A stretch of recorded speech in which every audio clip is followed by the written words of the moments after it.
Hi, we're going to talk about water heaters, draining water heaters, a subject that just makes a pain in my ass. Okay? So hi, I'm Jim, the grumpy plumber. Hi, my dad Jim has been a plumber for 48 years. He's a master plumber in Michigan and a C36 licensed plumbing contractor in California. He has saved my wife and I thousands of dollars. But you just gotta watch out, he gets a little bit grumpy when he's giving advice, so don't piss him off.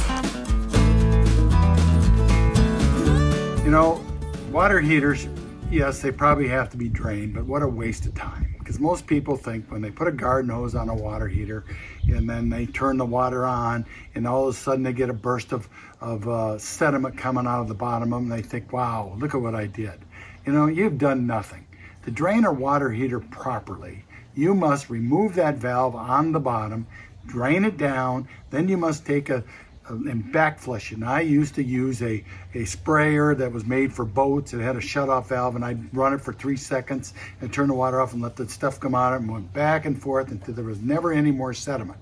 Because when you drain it the other way, all it does, all the sediment, 4 inches of, say 5-6 inches of sediment in the bottom of that heater, it's going to drain out the top part enough to make like a canal in there, and that's it. You're not going to get the stuff that's on the side, in the middle of it. You're not going to get it out of there. Electric water heaters, now that's a different story.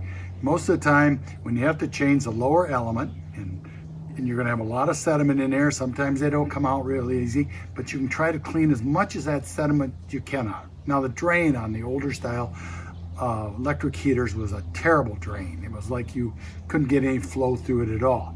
But nowadays they put a ball valve on it. And this ball valve doesn't have a very big opening, probably about the size of a large pencil on it.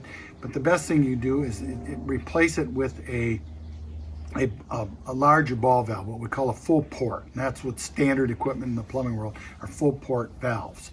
And that will give you, that's the same size coming in and going out of it. And it's usually about 3/4 of an inch is what you got to use. And that'll help get a lot of sediment out of it. I'd like to show you this tool that I think is a good idea on cleaning gas and electric water heaters. A gentleman told me about his video and I watched it, and then he sent me his cleaning thing. And what you do is you put it into the drain of the water heater, which you pull the nipple out, and you screw it in. And first you turn off your water. When you turn off the water, you screw this in, and then you hook a hose to it, and you turn the water back on, and in a drill. And as this thing moves around like this, it'll break up that sediment, flush it back out through the heater. Eventually, it'll turn clear, and you can see it because it's kind of a see-through plastic on it. And I think this is a heck of an idea, and it's called the Turbo Tank Cleaner on this. And you can Google it and probably find it on YouTube and get a hold of a gentleman and you know, tell him I sent you, so I think it's a great idea. And the next thing I would like to talk about is the quality of water heaters. The quality of water heaters just do not have a life to it. And I'm going to post on this video pictures of a supply house and 2 supply houses, and how many water heaters that are in warranty that get brought back because they're leakers.